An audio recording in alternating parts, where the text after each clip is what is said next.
capítulo 18. Propôs-lhes Jesus uma parábola para mostrar que é necessário orar sempre, sem jamais deixar de fazê-lo. Havia em certa cidade um juiz que não temia a Deus, nem respeitava pessoa alguma. Na mesma cidade vivia também uma viúva que vinha com frequência à sua presença para dizer-lhe: faze-me justiça contra o meu adversário. Ele, porém, por muito tempo não quis. Por fim, refletiu consigo: eu não temo a Deus, nem respeito os homens. Todavia, porque esta viúva me importuna, lhe farei justiça. Senão, ela não cessará de me molestar. Prosseguiu o Senhor: ouvi o que diz este juiz injusto? Por acaso não fará Deus justiça aos seus escolhidos, que estão clamando por ele dia e noite? Porventura, tardará em socorrê-los? Digo-vos que em breve lhes fará justiça. Mas quando vier o Filho do Homem, acaso achará fé sobre a terra? Jesus lhes disse ainda esta parábola a respeito de alguns que se vangloriavam como se fossem justos e desprezavam os outros. Subiram 2 homens ao templo para orar. Um era fariseu, o outro publicano. O fariseu em pé orava no seu interior desta forma: graças te dou, ó Deus, que não sou como os demais homens ladrões, injustos e adúlteros, nem como o publicano que está ali. Jejuo 2 vezes na semana e pago o dízimo de todos os meus lucros. O publicano, porém, mantendo-se à distância, não ousava sequer levantar os olhos ao céu, mas batia no peito dizendo: ó Deus, tem piedade de mim, que sou pecador. Digo-vos, este voltou para casa justificado, e não o outro. Pois todo que se exaltar será humilhado, e quem se humilhar será exaltado. Trouxeram-lhe também criancinhas, para que ele as tocasse. Vendo isso, os discípulos as repreendiam. Jesus, porém, chamou-as e disse: deixai vir a mim as criancinhas, e não as impeçais, porque o reino de Deus é daqueles que se parecem com elas. Em verdade vos declaro: quem não receber o reino de Deus como uma criancinha, nele não entrará. Um homem de posição perguntou então a Jesus: bom mestre, que devo fazer para possuir a vida eterna? Jesus respondeu-lhe: por que me chamas bom?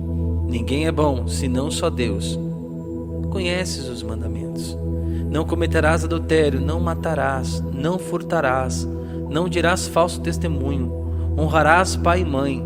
Disse ele: tudo isso tenho guardado desde a minha mocidade. A essas palavras Jesus lhe falou: ainda te falta uma coisa.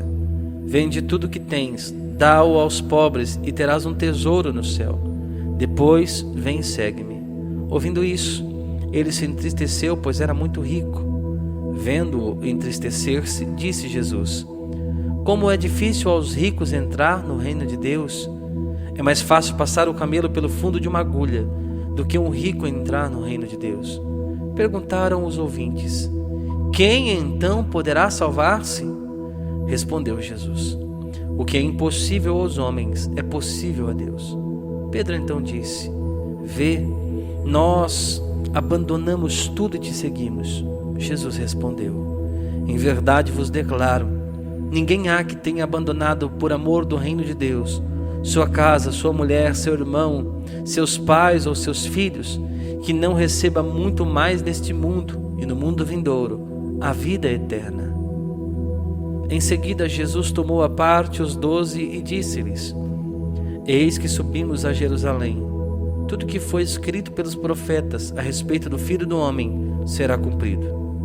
Ele será entregue aos pagãos, hão de escarnecer dele, ultrajá-lo, desprezá-lo, baterão nele com varas e o farão morrer, e ao 3º dia ressurgirá. Mas eles nada disso compreendiam, e essas palavras eram-lhes um enigma, cujo sentido não podiam entender. Ao aproximar-se Jesus de Jericó, estava um cego sentado à beira do caminho, pedindo esmolas. Ouvindo o ruído da multidão que passava, perguntou o que havia. Responderam-lhe: é Jesus de Nazaré que passa. Ele então exclamou: Jesus, filho de Davi, tem piedade de mim. Os que vinham na frente repreendiam-no rudemente para que se calasse, mas ele gritava ainda mais forte: Filho de Davi, tem piedade de mim. Jesus parou e mandou que lhe trouxessem. Chegando ele perto, perguntou-lhe: Que queres que te faça? Respondeu ele: Senhor, que eu veja. Jesus lhe disse: Vê, tua fé te salvou. Imediatamente ficou vendo e seguia a Jesus, glorificando a Deus. Presenciando isto, todo o povo deu glória a Deus. Capítulo 19. Jesus entrou em Jericó e ia atravessando a cidade. Havia aí um homem muito rico chamado Zaqueu, chefe dos recebedores de impostos. Ele procurava ver quem era Jesus, mas não o conseguia por causa da multidão, porque era de baixa estatura. Ele correu adiante, subiu a um sicômoro para o ver, quando ele passasse por ali. Chegando Jesus àquele lugar, e levantando os olhos, viu-o e disse-lhe: Zaqueu, desce depressa, porque é preciso que eu fique hoje em tua casa. Ele desceu a toda a pressa e recebeu-o alegremente. Vendo isso, todos murmuravam e diziam: Ele vai hospedar-se em casa de um pecador. Zaqueu, entretanto, de pé diante do Senhor, disse-lhe: Senhor, vou dar a metade dos meus bens aos pobres, e se tiver defraudado alguém, restituirei o quádruplo. Disse-lhe Jesus: Hoje entrou a salvação nesta casa, porquanto também este é filho de Abraão, pois o Filho do Homem veio procurar e salvar o que estava perdido. Ouviam-no falar, e como estava perto de Jerusalém, alguns se persuadiam de que o reino de Deus se havia de manifestar brevemente. Ele acrescentou esta parábola: Um homem ilustre foi para um país distante, a fim de ser investido da realeza e depois regressar. Chamou 10 dos seus servos e deu-lhes 10 minas, dizendo-lhes: Negociai até eu voltar.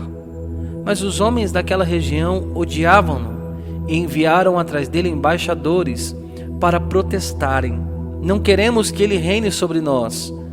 Quando, investido da dignidade real, voltou, mandou chamar os servos a quem confiara o dinheiro, a fim de saber quanto cada um tinha lucrado.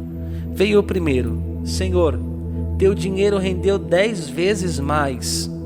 Ele lhe disse: Muito bem, servo bom, porque foste fiel nas coisas pequenas, receberás o governo de 10 cidades. Veio o segundo: Senhor, teu dinheiro rendeu 5 vezes mais.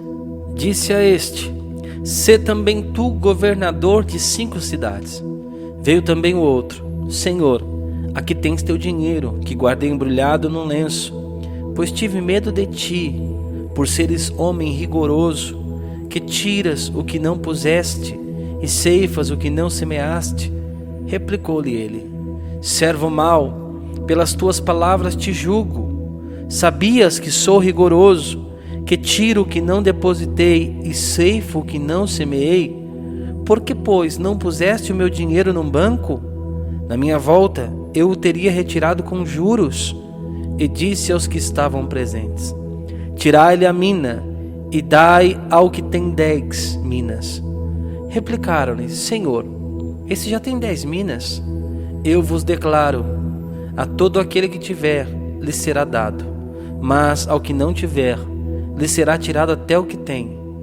Quanto aos que me odeiam e que não me quiseram por rei, trazei-os e massacrai-os na minha presença. Depois dessas palavras, Jesus os foi precedendo no caminho que sobe a Jerusalém. Chegando perto de Betfagé e de Betânia, junto do monte chamado das Oliveiras, Jesus enviou 2 dos seus discípulos e disse-lhes: Ide a essa aldeia que está defronte de vós. Entrando nela, achareis um jumentinho atado, em que nunca montou pessoa alguma. Desprendei-o e trazei-mo. Se alguém vos perguntar por que o soltais, respondereis assim: O Senhor precisa dele. Partiram os 2 discípulos e acharam tudo como Jesus tinha dito. Quando desprendiam o jumentinho, perguntaram-lhe seus donos: por que fazeis isto? Eles responderam: o Senhor precisa dele. E trouxeram a Jesus o jumentinho, sobre o qual deitaram seus mantos e fizeram Jesus montar. À sua passagem, muitas pessoas estendiam seus mantos no caminho. Quando já se ia aproximando da descida do Monte das Oliveiras, toda a multidão dos discípulos, tomada de alegria, começou a louvar a Deus em altas vozes por todas as maravilhas que tinha visto. E dizia: bendito o Rei que vem em nome do Senhor, paz no céu e glória no mais alto dos céus. Nesse momento, alguns fariseus interpelaram a Jesus no meio da multidão: Mestre, repreende os teus discípulos? Ele respondeu: digo-vos, se estes se calarem, clamarão as pedras. Aproximando-se ainda mais, Jesus contemplou Jerusalém e chorou sobre ela, dizendo: ó, se também tu, ao menos neste dia que te é dado, conhecesses o que te pode trazer a paz, mas não, isso está oculto aos teus olhos. Virão sobre ti dias em que os teus inimigos te cercarão de trincheiras, te sitiarão e te apertarão de todos os lados. Eles destruirão a ti e aos teus filhos que estiverem dentro de ti, e não deixarão em ti pedra sobre pedra, porque não conhecesses o tempo em que foste visitada. Em seguida, entrou no templo e começou a expulsar os mercadores. Disse ele: está escrito, a minha casa é casa de oração, mas vós a fizestes um covil de ladrões. Todos os dias ensinava no templo. Os príncipes dos sacerdotes, porém, os escribas e os chefes do povo procuravam tirar-lhe a vida, mas não sabiam como realizá-lo, porque todo o povo ficava muito admirado quando o ouvia falar. Capítulo 20. Um dia, Jesus ensinava no templo e anunciava ao povo a boa nova. Chegaram os príncipes dos sacerdotes e os escribas com os anciãos e falaram-lhe: dize-nos, com que direito fazes essas coisas? Ou quem é que te deu essa autoridade? Jesus respondeu: também eu vos farei uma pergunta. Respondei-me: o batismo de João era do céu ou dos homens? Eles começaram a raciocinar entre si, dizendo: se dissermos do céu, ele dirá: por que razão, pois, não crestes nele?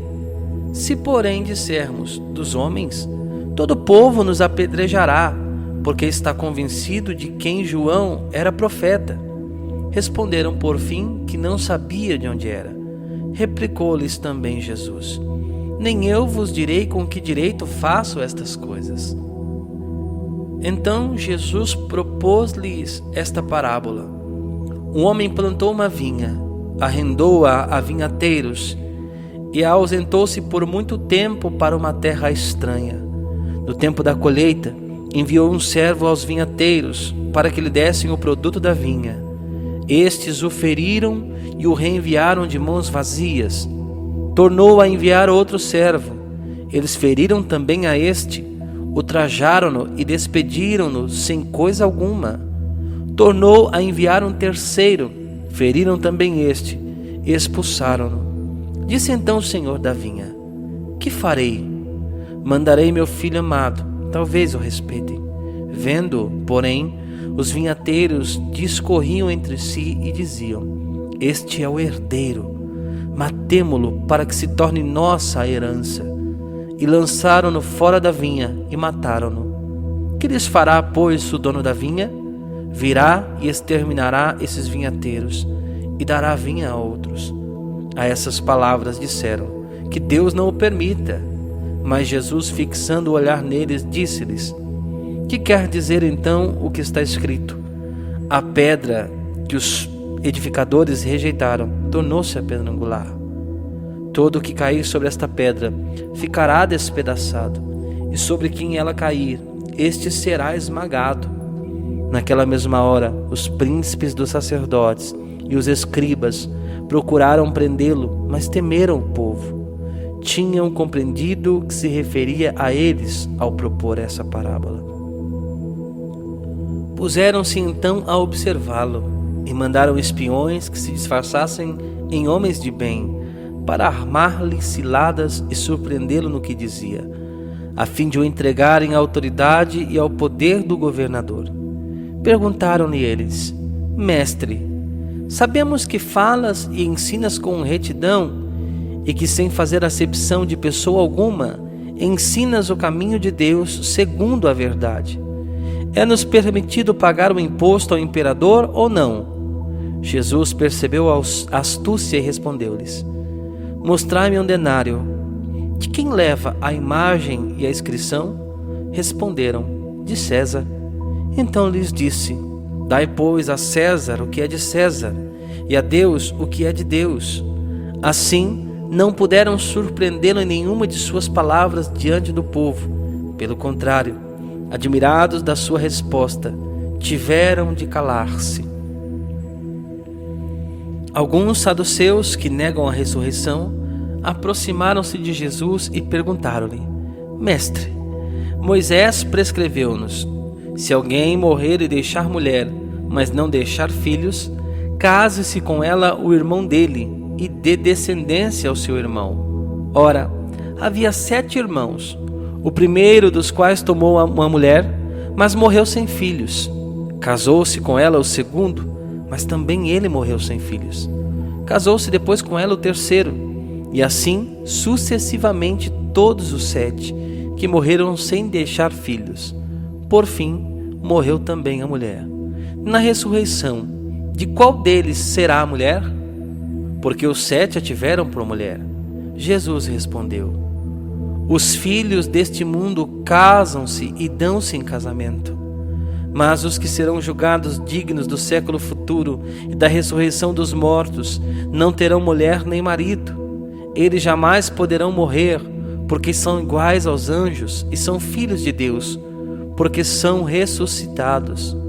Por outra parte, que os mortos hão de ressuscitar é o que Moisés revelou na passagem da sarça ardente, chamando ao Senhor Deus de Abraão, Deus de Isaac, Deus de Jacó. Ora, Deus não é Deus de mortos, mas dos vivos, porque todos vivem para Ele.